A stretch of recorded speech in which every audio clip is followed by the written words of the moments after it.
നമസ്കാരം. ഫുക്രിയിലേക്ക് സ്വാഗതം.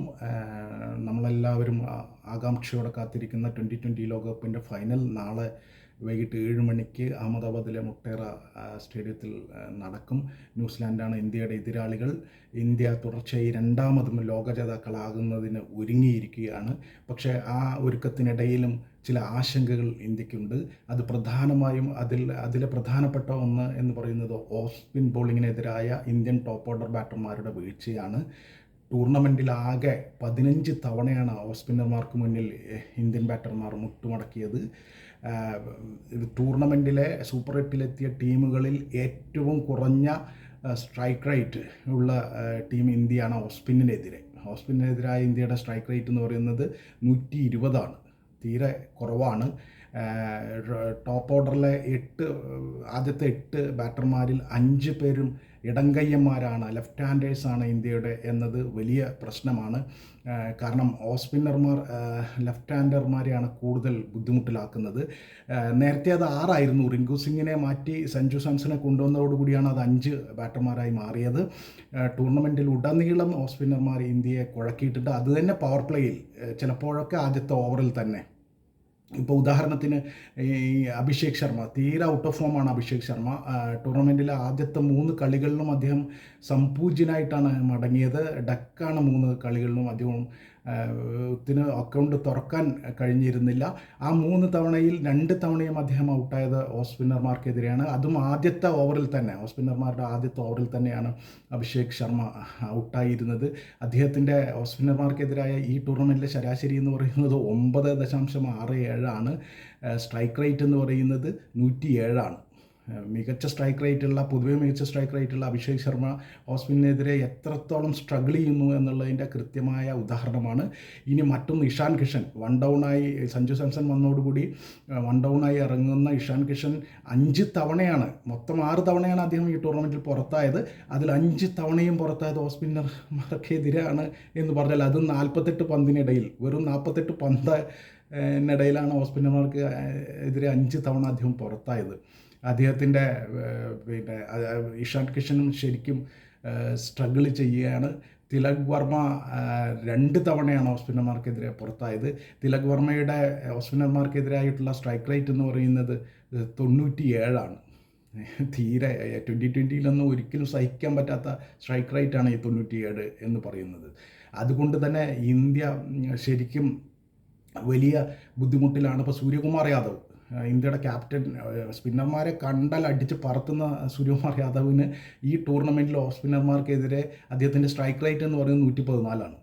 അതിൽ നിന്ന് തന്നെ നമുക്ക് മനസ്സിലാക്കാമല്ലോ എത്രത്തോളം ഓഫ് സ്പിന്നർമാർക്ക് മുന്നിൽ ഇന്ത്യ കുഴങ്ങുന്നു എന്ന്. ഹാർദിക് പാണ്ഡ്യ 2 തവണയാണ് ഓഫ് സ്പിന്നർമാർക്കെതിരെ. അദ്ദേഹം സൂര്യകുമാർ യാദവും റൈറ്റ് ഹാൻഡേഴ്സാണ്. എന്നിട്ട് ഓഫ് സ്പിന്നർമാർക്കെതിരെ ഹാർദിക് പാണ്ഡ്യ 2 തവണയാണ് പുറത്തായത്. അപ്പോൾ ആ അർത്ഥത്തിൽ, എല്ലാ അർത്ഥത്തിലും ഓഫ് സ്പിൻ ഇന്ത്യയെ കുഴക്കുന്നുണ്ട്. ഇപ്പോൾ സെമി ഫൈനൽ എടുത്താൽ, ഇംഗ്ലണ്ടിനെതിരായ സെമി ഫൈനലിൽ വിൽ ജാക്സ് ആണ് ആദ്യത്തെ ഓവർ സ്പിന്നർ. പവർ പ്ലേയിൽ തന്നെ അദ്ദേഹം പന്തെറിഞ്ഞു.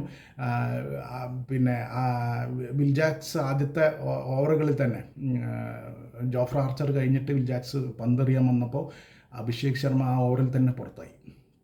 വിൽ ജാക്സിന് തന്നെ വിക്കറ്റ് കൊടുത്തു. അത് കൃത്യമായിട്ട് ഇംഗ്ലണ്ടിന് അറിയാം. വിൽ ജാക്സ് ഓഫ് സ്പിന്നർമാർക്കെതിരെ ഇന്ത്യൻ ബാറ്റർമാരുടെ ദൗർബല്യം അറിയുന്നത് കൊണ്ട് തന്നെയാണ്, പ്രത്യേകിച്ച് അഭിഷേക് ശർമ്മയുടെ ദൗർബല്യം അറിയുന്നതുകൊണ്ട് തന്നെയാണ് വിൽ ജാക്സിനെ കൊടുക്കുന്നത്. വിൽ ജാക്സ് വിക്കറ്റ് എടുക്കുകയും ചെയ്തു. അപ്പോൾ അങ്ങനെ അത്തരത്തിൽ ഇനിയിപ്പോൾ ന്യൂസിലാൻഡിൻ്റെ 2 ഓഫ് സ്പിന്നർമാർ എന്ന് പറയുന്നത് കോൾ മക്കോങ്കി, പുതിയ പ്ലെയറാണ്. 34 വയസ്സുണ്ട് അദ്ദേഹത്തിന്. പക്ഷേ അദ്ദേഹം പുതിയ പ്ലെയറാണ് ന്യൂസിലാൻഡിൻ്റെ. ഒപ്പം തന്നെ ഗ്ലെൻ ഫിലിപ്സ്. നമുക്കറിയാം ഗ്ലെൻ ഫിലിപ്സിന് എന്തൊക്കെ ചെയ്യാൻ കഴിയുമെന്ന്. അദ്ദേഹം പാർട്ട് ടൈം ഓഫ് സ്പിന്നറായിട്ട് പോലും പേടിക്കേണ്ട ഒരു ഓഫ് സ്പിന്നറാണ്. അപ്പോൾ ഈ കോൾ മക്കോങ്കി സെമി ഫൈനലിൽ ദക്ഷിണാഫ്രിക്കയ്ക്കെതിരെ ന്യൂസിലാൻഡ് കളിച്ചപ്പോൾ ആദ്യത്തെ ഓവറിൽ തന്നെ കോൾ മക്കോങ്കി പവർ പ്ലേയിൽ ബോൾ ചെയ്യാൻ വിദഗ്ധനാണ്. പവർ പ്ലേയിൽ ആദ്യത്തെ ഓവറിൽ തന്നെ അദ്ദേഹം 2 ഇടംകയ്യന്മാരെ, അതായത് കിൻഡൻ ഡി കോക്കിനെയും റിയാൻ റിക്കിൾട്ടനെയും, 2 പേരെയും വളരെ ചെറിയ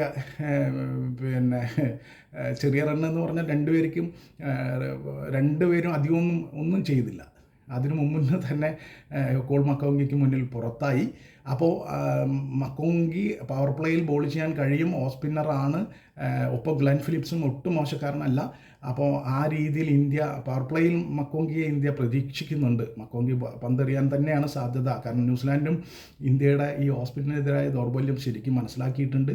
അപ്പോൾ ആ അർത്ഥത്തിൽ ഇപ്പോൾ ഇന്ത്യൻ ബാറ്റർമാരുടെ ഓഫ് സ്പിന്നിനെതിരായ സ്ട്രൈക്ക് റേറ്റ് എന്ന് പറയുന്നത് വെറും 120 ആണെന്ന് പറയുമ്പോൾ തന്നെ എല്ലാ വിക്കറ്റ് കിട്ടാനുള്ള സാധ്യത വളരെ കൂടുതലാണെന്ന് അറിയുമ്പോൾ തന്നെ എല്ലാ ടീമുകളും ഇന്ത്യക്കെതിരെ ഓഫ് സ്പിന്നർമാരെ പവർ പ്ലേയിൽ കൊണ്ടുവരാനാണ് ശ്രമിച്ചിട്ടുള്ളത്. ഇന്ത്യ ഈ വെല്ലുവിളി എങ്ങനെ കൈകാര്യം ചെയ്യും എന്നത് ഫൈനലിൽ വളരെ പ്രധാനപ്പെട്ട കാര്യമാണ്. ഇന്ത്യ കിരീടം നേടാനുള്ള സാധ്യതയുമായി ബന്ധപ്പെട്ട ഏറ്റവും കൂടുതൽ പ്രധാനപ്പെട്ട വെല്ലുവിളികളിലൊന്നായിട്ട് നിൽക്കുന്ന ഈ ഓഫ് സ്പിൻ ബൗളിങ്ങിനെതിരായ ഇന്ത്യൻ ബാറ്റർമാരുടെ കളിയാണ്. നാളെ അഭിഷേക് ശർമ്മയും ഇഷാൻ കിഷനും തിലക് വർമ്മയും സൂര്യകുമാർ യാദവും ഒക്കെ ഓഫ് സ്പിന്നിനെതിരെ ശ്രദ്ധിച്ച് മികച്ച കളിക്കുമെന്ന് നമുക്ക് പ്രതീക്ഷിക്കാം. തീർച്ചയായിട്ടും ന്യൂസിലാൻഡ് കരുതി വെച്ചിട്ടുള്ള പ്രധാനപ്പെട്ട ആയുധങ്ങളിലൊന്ന് മക്കോങ്കിയാണ് എന്നുള്ളത് ഉറപ്പാണ്. ഇന്ത്യക്കെതിരെ ഓഫ് സ്പിന്നിനെ എതിരെ സ്ട്രഗിൾ ചെയ്യുന്ന ഇന്ത്യക്കെതിരെ കോൾ മക്കോങ്കിയെ തന്നെയാണ് അവർ പ്രധാനപ്പെട്ട ആയുധങ്ങളിലൊന്നായി കാണുന്നത്. അതുകൊണ്ട് തന്നെ ഇന്ത്യ ഈ വെല്ലുവിളിയെ, ഓഫ് സ്പിൻ എന്ന വെല്ലുവിളിയെ എത്രത്തോളം അർത്ഥപൂർണമായി, എത്രത്തോളം മികച്ച രീതിയിൽ കൈകാര്യം ചെയ്യുന്നു, എത്രത്തോളം മികച്ച രീതിയിൽ മറികടക്കുന്നു എന്നതിനെ ആശ്രയിച്ചിരിക്കും ഇന്ത്യയുടെ ജയസാധ്യത.